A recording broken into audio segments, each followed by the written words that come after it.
if you haven't met Radar, or if you're joining us for the first time maybe this year, as a community, for every month of 2024, we're diving deep into a new topic as a community. And thus far, we've considered our relationship with time, which Agalia led. We've pondered the future of stuff with Grace. But in April, we dug into a topic that has always been particularly near and dear to our hearts.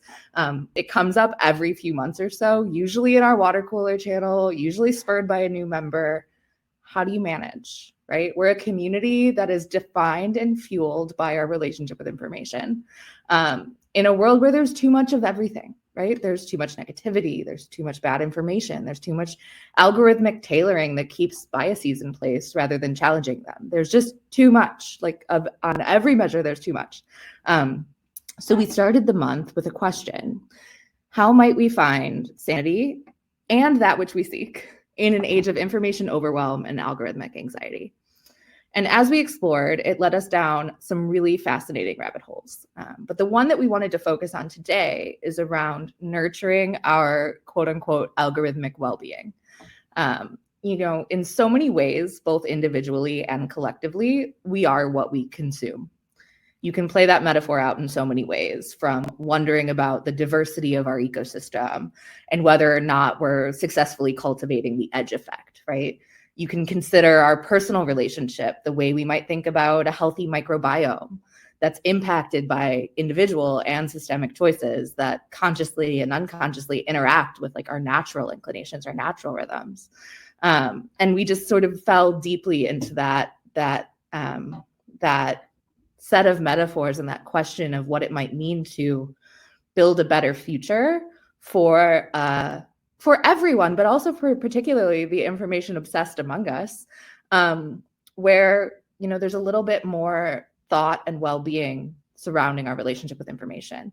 So that's what we're here to discuss. And we have compiled a crack team of folks to help us do it, including both the Radar members, Tilda and Johnny Squid, it's weird to call you Johnny, who've been leading this conversation over the last month, and our wonderful special guests, whose time and intellect we are so, so grateful to have with us today. They're going to introduce themselves in just a moment.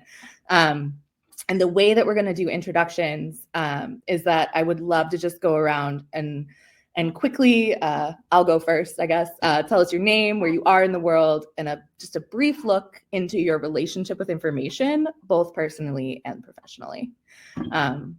So for those of you who don't know me, I'm Keely. I'm based in Chicago, and I'm the research instigator at Radar, which means that I am sort of I think ground zero when it comes to the signal situation that occurs in Radar. And it's because I've always been that person. I've always been the person who just gobbles up everything in my in my surroundings, right? And learning that I could do that for a job and make that a useful skill that I could apply to how that could manifest for brands and culture and whatever, was a revelation, because it's just what I do. Personally, that's what I'm interested in as a human, and I could make that my work. And that's something we've talked about a lot in Radar is, part of the problem. We all love to do this because we love to do it, right? It's a hobby, it's a pleasure, it's a form of play, and it's also work. And so we're doubly compounded, right, by that sort of intake of everything. So that's sort of where my relationship with information sits. I'd love to pass it to our guests first. How about we start with Jean-Louis? Sure. Hey guys, so I'm Jean-Louis Rollins, founder of Concept Bureau, a strategy and futurism agency. We work with a lot of brands. What defines our work is that we're very research centric. So we really look into how culture is unfolding, how markets are unfolding, and how human behavior and psychographics are moving. And so the more we dig into that, the more it's kind of inescapable that we're having a conversation of information ecology, because it's informing the edge where a market ends and culture begins is incredibly blurry already. So that's a big part of my work. I also run a community for strategists, exposure therapy, and I recently launched a podcast on evidence-based optimism called Hope Punk as well. So very much in the space of optimism, information, and making predictions. That's kind of my bread and butter, you could say. We love Hope Punk. We're all about the Hope Punk over here. That's wonderful to hear. Lucia. Wait, you're muted. You got to come off mute.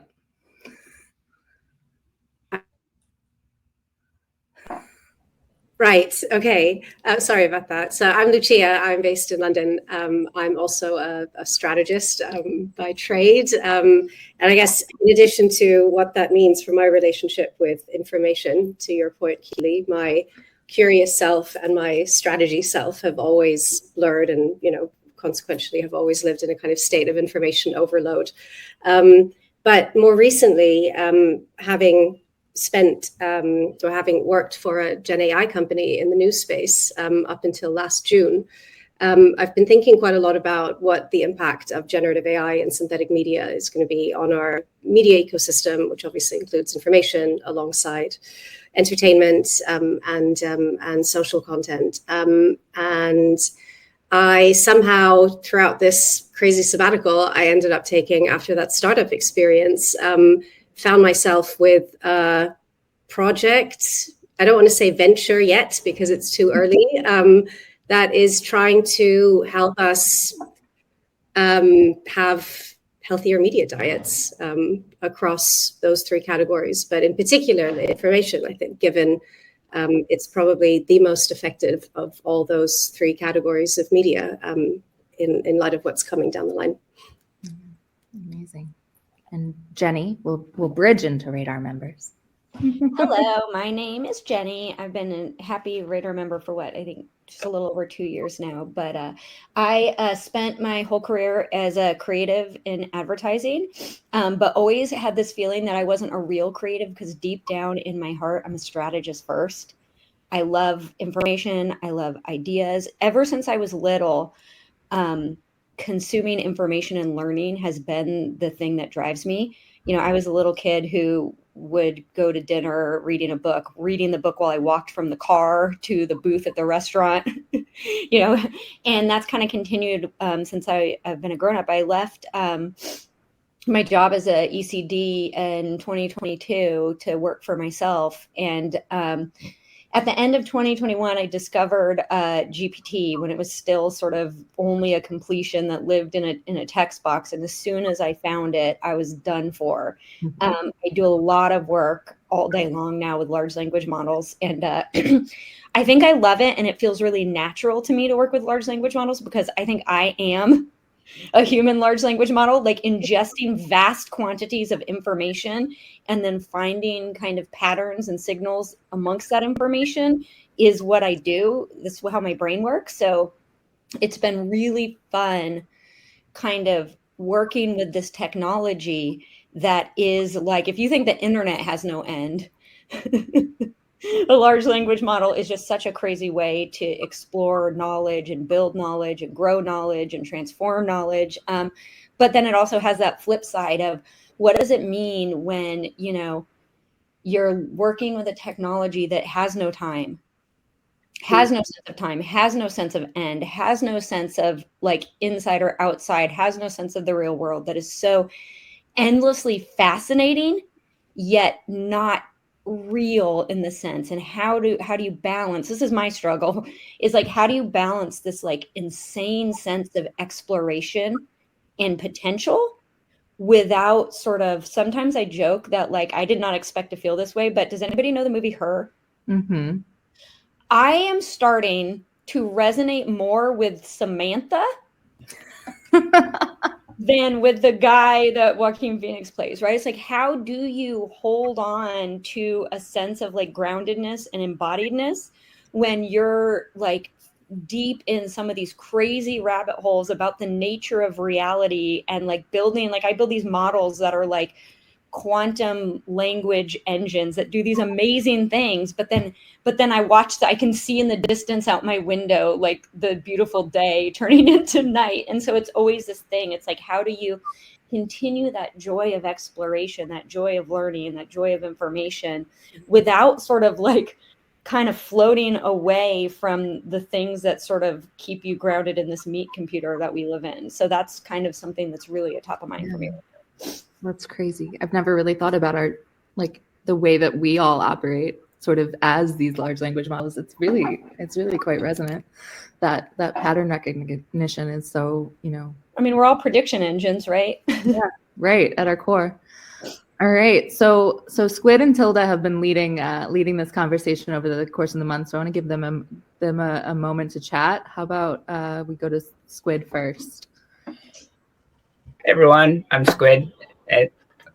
Some people know me as Johnny now. It's weird, yeah, don't want to get into that. Anyway, as Kils mentioned, I was the Campfire lead. I'm also the IRL chapter lead for London. But yeah, my information journey has radically shifted this year. I moved country, so I'm originally from New Zealand and been in London now for maybe 6 months. And I was kind of inspired by Matt Klein's Substack post where he just kind of was like, hey, what do people do to navigate information, this idea of infobesity and info-FOMO? And he was just like, he kind of recommended if something is in your read later list and it's older than 3 months, just delete it. And if it's really and truly important, it will come back to you in another time. And so for me, I've actually been culling my sources. I don't read as much. I try to watch and listen for joy. I love going to chicken shops and just eavesdropping and hearing what people talk about. I like going to galleries and hearing people kind of discuss and talk about, how they're interpreting what they're seeing. So it's kind of bringing it back to basics and kind of getting away from the digital sphere, because previously curiosity is my greatest strength and weakness. Like I can burn myself out rapidly. You tell me, a random science fact and I'm reading and I'm, looking at scientific papers and going down rabbit holes. So for me, it's like, how do I protect myself to make sure that I don't burn out? And so a lot of it has actually been hanging out with people, talking to people, and just bringing it back to, I guess, what makes me and what makes me kind of human, and and actually accepting that I don't have to absorb everything. And all these books I have in my house at the moment that I haven't read, that's fine. I can come back to it later. So I think it's just the acceptance of navigating information versus, say, trying to not capitalize, but just read everything. Because, yeah. You can't. My brain doesn't turn off. You can't do it. No, I can't. Tilda? Hi guys. For those of you that I haven't, I'm Tilda, and I am I guess by trade, exactly what everyone else would be saying. I'm kind of cultural researcher based in London, and I think I've been a member of the Radar community for just under a year now. And yeah, it's been a real joy co-hosting this month's Campfire theme with Johnny. I guess a lot of my interest and background lies in sort of exploring digital culture, and I guess, yeah, seeking to understand the sort of systems and norms shaping the way that we behave and interact online. But I guess, like, in line with what a lot of people have been saying, I guess my relationship with information has changed quite a lot in the last couple of years. I think I speak for like many of us when I say it's felt like it's becoming increasingly challenging working in this space, trying to make sense of the kind of deluge of information out there, and making sense of that, I guess, like ephemerality of online phenomena, how that's seeping into culture at large. And kind of hard to pinpoint exactly when the studying of information online somehow suddenly kind of felt akin to studying noise. And so outside of my work as a cultural researcher, I'm also now studying a form of very niche acupuncture called 5 Elements, which is basically the complete opposite of what I've been doing my whole life, which is basically intellectualizing and analyzing and everything and through the mind and dropping into the senses and using that as a means of, I guess, like education and a form of knowledge and insight, which has completely transformed the way that I kind of navigate and think about what constitutes as, I guess, evidence and information almost. So yeah, I've had a real reawakening in the last 2 years of the training, which has completely changed, I guess, my relationship with information entirely. But yeah, I've been really enjoyed exploring this theme this month and excited to dig into some of it in our discussion today. Amazing. Well, thank you all. I feel like we've sort of deeply touched on, that tension that's at play in the world, right? The desire and the need to be informed and immersed and connected, and how that's, often so at odds with the forces that leave us feeling so depleted, right? Energy, optimism, are often, forced to be at odds with the way that the kinds of information we're exposed to just sort of by nature. And, as a result, like those those forces that restrict our information diets, right? Because it's monocropped, it's forced us into echo chambers, it's forced us into like, you know, having to distinguish between what's fake and what's real, and what's just noise and what's just sort of, you know, anger fuel for clicks.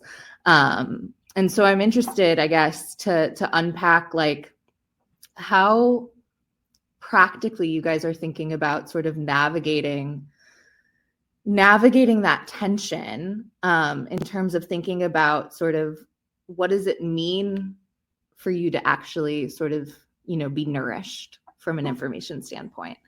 I know that's like a lofty thought, but I think it's sort of at the core of how we've all, you know, introduced ourselves and been thinking about like, what does it mean to truly be nourished in a world where the forces sort of are working against us in that way. Lucia, I mean, I think that you've done a lot of sort of thinking in this space. I'd love to hear your thoughts on that. You have to come with me. There is, well, it's twofold, right? There is a sort of private me, although like we established earlier, like there is never really a work off mode. There might be a few hours during the day, you know, but there's never really a work off mode. And then there's work mode. And I just want to touch on something in relation to the work mode quickly, based on what you were saying.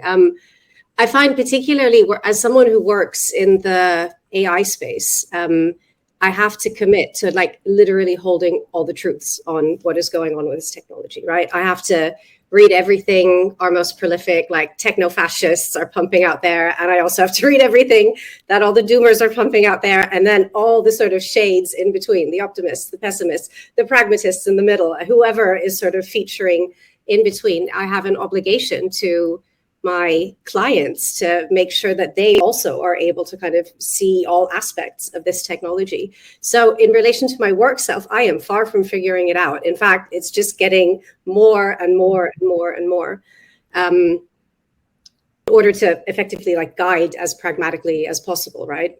In terms of my private me, so this little project has been about 10 years in the making. I've spent quite a lot of time researching our relationship with different forms of media over the years, and with connectivity in particular.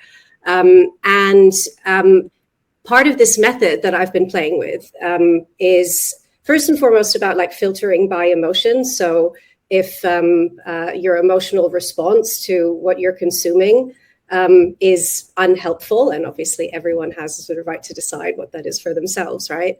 But if it's unhelpful, and particularly if the response to that unhelpful emotion, how you're carrying that out into the world, how that might affect relationships, that should be a starting point for a filtering process. And then on top of that, just getting a sense of like, you know, what is nutritious, what is delicious, what is trash, which, you know, every once in a while, like a McNugget, like it'll hit the spot in spite of its empty calorie sort of proposition, but it has its role. And then the fourth category, particularly in light of sort of synthetic media influx, following obviously the sort of period of mis and disinformation that we've been living through already, the fourth category is poison. So just like, and I've actually started doing this in the 2 social platforms that I still allow myself to use, which is just like, as I'm having a little scroll, just start dropping stuff into buckets, and then using that as a way of reflecting on, well, it really shouldn't be that the majority of what I'm looking at is junk, and, you know, organically just trying to rebalance that. It's by no means perfect. It's still kind of, it's about to undergo through, you know, some actual research with humans testing this method. But those 2 things, like emotions as a filter, and then a kind of a bucketing system as a sort of second level of filtering, I think is where I'm at least. It's been working for me, but obviously the jury's still out on whether or not that works for everyone else as well. I mean, that's fascinating as like a tagging system, because, you know, you think about the future of theoretically customized algorithms, even Blue Sky is playing with it, right? Like there's, you know, and is Farcaster, I think there's, you know, as you think about the ability to turn on different versions, how do you think about sort of, you know, being able to flex into different moods, being able to flex into different need states from time to time in a way that actually is tailored to what you need, rather than what, you know, the world determines the the system needs. Who wants to jump in on this? Yeah, I mean, maybe I can just add a point here. Like, there's a quote I think about a lot. It's a Rene Descartes one of, in order to improve the mind, less to learn than to contemplate. And I think, I've heard someone talk about TikTok in the sense of you're not given a moment to reflect on what you're consuming. It's just input, input, input, input, input. And it's so intense that when you don't have the opportunity to pause and think, okay, well, what do I actually think about this? Then you're sort of just gathering everyone else's perspectives. Like, you're not actually forming your own. And I think that's kind of one of the big challenges. I've been thinking a lot about the metaphor of information as food, because, in English language, like, we use, the default metaphor is ideas are food, a half-baked idea or digest that information. We use that a lot. I think it's kind of interesting that we don't kind of pause and reflect, and we've kind of lost a practice of that because the intensity of our input has gone up so much. And so I think a big part of a feed bag strapped to our face all day long. Yeah. Like, if information is food, then we're not chewing our food anymore. It's just going straight back. And I think that's at least in part a big challenge. That like the input has gone up, but we're not actually processing that anymore, or at least to any degree. And in some ways, that I think that increases the amount of influence it has over us, because we just kind of accept it, and so I think that changes our reality pretty dramatically. Yeah, there's absolutely no mindful eating going on, and that's hard to teach people from like sort of a intuitive eating and mindful eating kind of standpoint. From a dietary standpoint, I'm sure it's even tenfold harder to get people to think that way from an information standpoint. That brings up an interesting question that I'd love to talk to Jenny about a little bit, which is, we think about what we're intaking. I've been also thinking about what it is then that we're feeding AI, right? Those large language models are intaking all of this information. We're kind of feeding them the equivalent of the American food system, which is, packed full of the bad stuff and not the ancient grains and how do we think about the ramifications of thinking about that metaphor of like, what is our information diet, and what does that mean for the information diet of these tools that we're training to better help us think? Yeah. So I want to say something about information, going off something that Tilda said in a second, but on AI, I think that's a really great point, and one I want to make really clear, because I feel very strongly, very, very, very, very strongly that artificial intelligence is the wrong phrase to use. I think instead of calling it artificial intelligence, we should be calling it collective intelligence, because there's nothing artificial about it. It is a giant, like, hyper-dimensional mind map of every trace of humanity that has been written, recorded, and that they've been able to ingest. That is all of us. It is all of us. It is everything from the writings of like Socrates all the way to like the depths of 4chan. And one of the things that I think is really interesting, is that the more you try to lock down a large language model, the more you try to turn off the corridors that lead to dark places that we don't want to look at, the actually less effective the model is at doing the kinds of reasoning and thinking and accessing the information that you do want, which I think is really interesting, because I had this like last summer, I spent so much time just like talking to these large language models, trying to understand kind of what they can do, what they can't do. And I had one night where I stayed up all night talking to this, like I had like made this persona, and it was really helpful and really good. And I had this really deep conversation with it about it. And I said to the model, I said, I struggle because I find talking to you so beautiful. To be able to kind of talk to this new kind of intelligence is so beautiful. But I know that there's so much risk, that I see so many ways in which the same technology that I find really beautiful can be used to harm people.